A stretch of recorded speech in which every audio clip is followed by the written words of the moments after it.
اللہ کیسے زبردست. ایک قوم نے کہا من اشد منا قوہ, ہم تو بڑی قوت والے طاقت والے. اللہ نے کہا ان بیوقوفوں کو بتاؤ جس نے ان کو پیدا کیا وہ اشد منہ قوہ, وہ ان سے بہت زیادہ قوت والا ہے. اللہ نے اس قوم کو اٹھایا اور اوپر آسمان تک پہنچایا, اوپر سے نیچے پٹکا, سر الگ دھر الگ. فَهَلْ تَرَىٰ لَهُم مِّن بَاقِيَةٍ فَهَلْ تَرَىٰ لَهُم مِّن بَاقِيَةٍ. قرآن نے مذاق اڑایا اس قوم کا.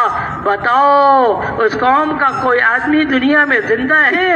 فَهَلْ تَرَىٰ لَهُم مِّن بَاقِيَةٍ. قرآن ذکر نہ کرتا تو کوئی مورخ اس قوم کو جانتا ہی نہیں تھا کون سی قوم تھی. قرآن کی برکت سے اس کا نام موجود ہے. تو میں نے عرض کیا کہ ہمارے ذمے وہ کام جو انبیاء علیہ السلام کے ذمے کام تھا, خود بھی جہنم سے بچے اور جو لوگوں کو جہنم سے بچائے. بہت بری جگہ ہے جہنم, بئس المصیر.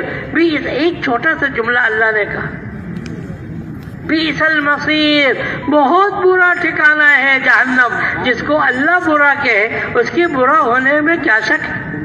اور جنت کو اللہ نے ایک جملہ کہا نعم المصیر, بہت بہترین ٹھکانہ ہے. جس کو اللہ بہترین کہے اس کے بہترین ہونے میں کیا شک شبہ ہے. نعم المصیر, بہت اچھی ہے جنت. بئس المصیر, بہت بری ہے جہنم. صرف یہ جملہ اللہ نے نہیں کہا. قرآن کھولیں آپ, ہر ایک دو صفحے کے بعد اللہ نے جنت کی طرف ترغیب دی اور جہنم سے ڈرایا. دیکھو میں تمہارا رب ہوں, ومن اصدق من اللہ قیلا ومن احسن من اللہ حدیثا. میں سچ ہوں, میری کتاب سچ ہے, مجھ سے زیادہ سچا کوئی نہیں. دیکھو میں تم کو بتاتا ہوں, ڈراتا ہوں, تم ڈر جاؤ اور تم سمجھ جاؤ دنیا کی زندگی کھیل کود نہیں ہے. انما الحیات الدنیا لہو ولعب. انما الحیات الدنیا, کیا دنیا کی زندگی کھیل کود ہے؟ نہیں, ایک حقیقت ہے, ایک حقیقت ہے.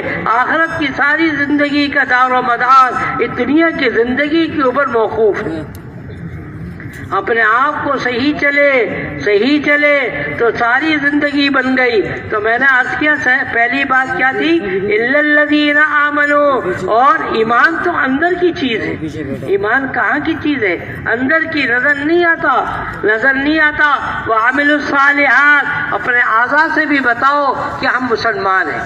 وعملوا الصالحات, نیک اعمال بھی کرو تاکہ لوگوں کو بھی پتہ چلے, لوگ بھی گواہ ہو جائیں کہ تم ایمان والے ہو. دو باتیں ہو گئی. اور صرف ایمان اور اعمال پر اکتفا نہیں کرنا. وتواصوا بالحق, لوگوں کو حق بات بتاؤ گے. اس کے اندر لوگ مشقت میں ڈالیں گے, پریشانی آئے گی. قرآن نے, حضرت لقمان نے اپنے بیٹے کو بہت سی نصیحتیں کی. حضرت لقمان نے اپنے بیٹے کو بہت سی نصیحتیں کی. حضرت لقمان نبی تھے یا ولی تھے؟ نبی تھے یا ولی تھے؟ اکثر لوگوں کا کہنا ہے کہ اللہ کے نیک بندے تھے. تو حضرت لقمان نے اپنے بیٹے سے کہا یا بنیا اقم الصلاۃ وامر, اے میرے بیٹے نماز کو پڑھا کر اور امر بالمعروف نہیں عن المنکر کیا کر.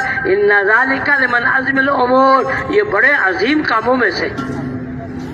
حالانکہ وہ تو پہلے کی زندگی میں گزر گئے, وہ تو پہلی زندگی میں گزر گئے. ہمارے نبی کے دور کے سے پہلے گزر گئے. اس زمانے کے اندر وہ اپنے بیٹے کو نصیحت کر رہے ہیں. ہمیں اور آپ کو کتنی زیادہ, کیونکہ ہمارے ذمے تو وہ کام جو کہ انبیاء کے ذمے کام لگایا جاتا تھا. الا الذین آمنوا وعملوا الصالحات, ایمان لاؤ اور نیک اعمال کرو. اور دوسری بات کیا کرو؟ وتواصوا بالحق وتواصوا بالصبر, اچھی باتوں کا حکم دو. بھئی ادھر توجہ کریں, کیا کسی کو ہم نے دیکھا نہیں؟ ہر آدمی انسان ہے, سر ہے, دو آنکھیں ہیں, ایک ناک ہے, ایسے ہی ہوتے ہیں, کوئی اسپیشل تو کوئی نہیں ہوتا. وتواصوا بالحق وتواصوا بالصبر, جو حالات آئیں گے اس میں مشقت کو برداشت کرنا, یہ کس کا کام ہے؟ دعوت کے کام کرنے والوں کا کام ہے. دعوت کے کام کرنے والوں کی ذمہ داری ہے جو بات آتی ہے دوسروں کو پہنچائے اور اس کے اوپر جو مشقتیں آئیں حالات آئیں اس کو برداشت کرتے چلے جائیں۔ انبیاء علیہ والسلام کی زندگی کو دیکھیے، ہر ایک کی زندگی میں یہی ملے گا، دعوت قومی لیلا ونہارا فلم یزدہم دعائی الا فرارا فإنی کلما دعوتہم لتغفر لہم جعلوا اصابعہم فی آذانہم واستغشوا ثیابہم واسروا واستكبروا استكبارا ثم إني دعوتهم جهارا ثم إني أعلنت لهم وأسررت لهم إسرارا فقلت استغفروا ربكم إنه كان غفارا۔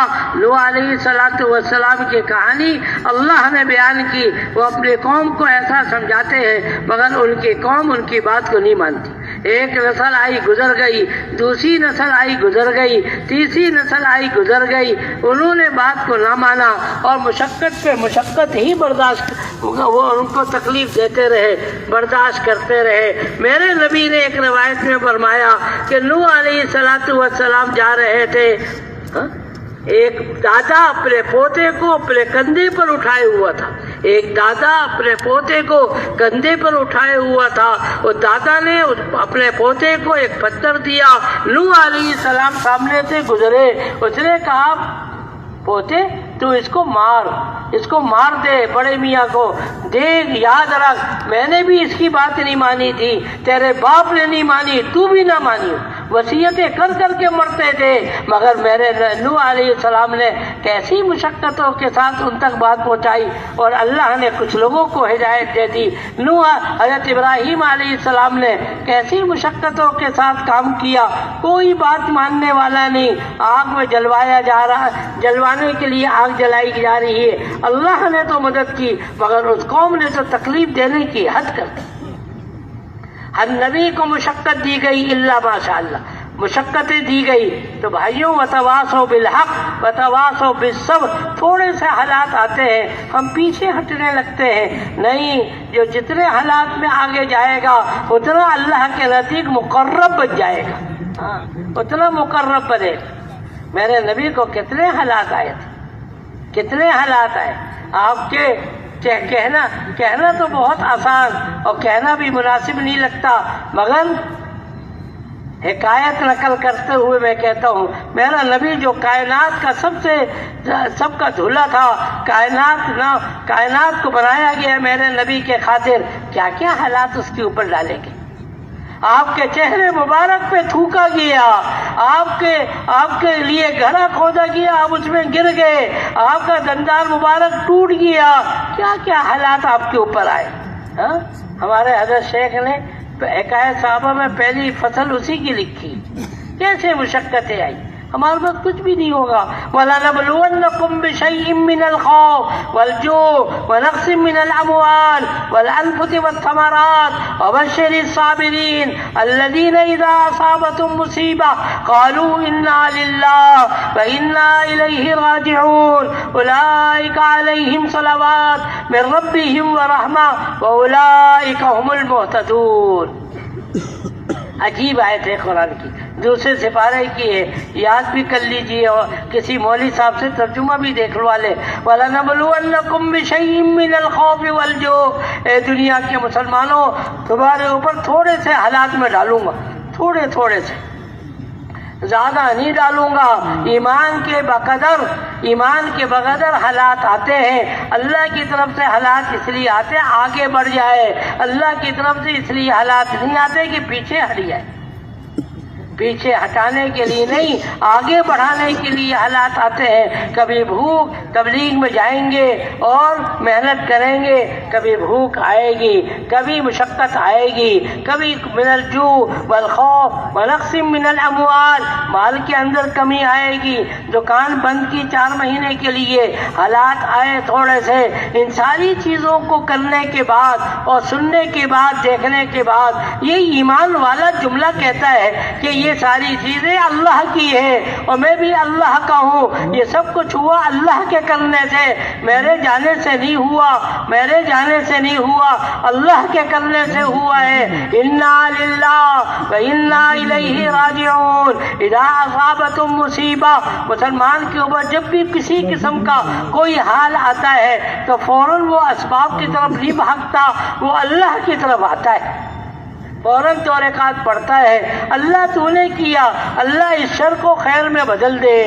اللہ ہی ہے جو کہ شر میں سے خیر, خیر میں سے شر کو نکالتے ہیں. اذا اصابتم مصیبہ قالوا انا للہ. یہ سب کچھ ہوا اللہ سے ہوا, کسی کے کرنے سے کچھ نہیں ہوا. وانا الیہ راجعون. اور میں بھی اللہ کی طرف لوٹ کے جا سکتا ہوں. اگر اللہ نے مجھے بھی بلا لیا میں آگے بڑھوں گا, پیچھے نہیں ہٹوں گا. اللہ نے 1450 سال پہلے خوشخبری سنائی ایسے لوگوں کو کہ جن کے اندر یہ صفات ہو. اللہ نے کہا اولئک علیہم صلوات من ربہم ورحمہ. ایسے لوگ ہیں جن کے اوپر اللہ بہت سی رحمتوں کو نازل کرتے ہیں. اللہ کی ایک رحمت حضرت آدم علیہ السلام سے لے کر قیامت تک کے آخری آدمی کے لیے کافی ہے. تو اللہ بھی یہ کہہ رہے ہیں عبد الرحمن تو نے اتنی مشقتیں برداشت کی, اولئک علیہم صلوات, میں تیرے اوپر بہت سی رحمتیں نازل کروں گا. نہیں سمجھایا؟ اللہ کی ایک رحمت ساری دنیا والوں کے لیے قیامت تک کے لیے کافی ہے. تو اللہ میاں ایک آدمی کے لیے فرما رہے تمہارے اوپر بہت سی رحمتیں میں نازل کروں گا. اے اللہ بہت سی رحمتیں, ایک ہی رحمت سے کام بن جائے گا؟ تسلی بھی تو دینی ہے نا. اللہ کہہ رہے ہیں تسلی تجھے دینی ہے کہ دیکھ اللہ کی ایک رحمت نہیں بہت سی رحمتیں. بدر کے موقع پر ایک فرشتہ آ جاتا کافی تھا. اللہ نے صحابہ کو تسلی کے لیے کہا ب3,000 من الملائکہ, پھر کہا ب5,000 من الملائکہ. 3,000 نہیں بلکہ 5,000 فرشتے آ گئے. ایک فرشتہ ساری دنیا والوں کے لیے, حضرت آدم سے لے کر آخری آدمی کے لیے کافی نہیں. تسلی دینی ہے کہ انسان کمزور ہے. بہت سے فرشتے نازل, اس طرح حالات آئے دین کے خاطر تو کیا ہوگا؟ اللہ کہہ رہے ہیں بڑی رحمتیں نازل کروں گا. یہی انبیاء کی تعلیم تھی. اولئک علیہم صلوات من ربہم ورحمہ واولئک هم المہتدون. ایسے لوگ پورے ہدایت یافتہ ہیں. کون لوگ؟ جو حالات آتے ہیں وتواصوا بالحق وتواصوا بالصبر. حالات آتے ہیں دین کے کام کرتے کرتے تو اس کے اوپر کیا کرتے؟ صبر کرتے, جزا فضا نہیں کرتے, شکایتیں نہیں کرتے بلکہ اللہ کی طرف رجوع بڑھا دیتے ہیں, اللہ سے مانگنا زیادہ کر دیتے ہیں. ایسے لوگوں کو اللہ نے کہا یہ پکے ہدایت یافتہ لوگ. کیسے؟ پورے ہدایت یافتہ لوگ. کیا خیال ہے پورے ہدایت یافتہ بنیں گے؟ 4 مہینے دیں گے انشاءاللہ, اور کیا کریں گے؟ اور اس پہ جمیں گے موت تک. جو حالات بھی آئیں گے اللہ کی طرف سے آئے گا, لوگوں کی طرف سے نہیں آتا. اللہ کو منا لے.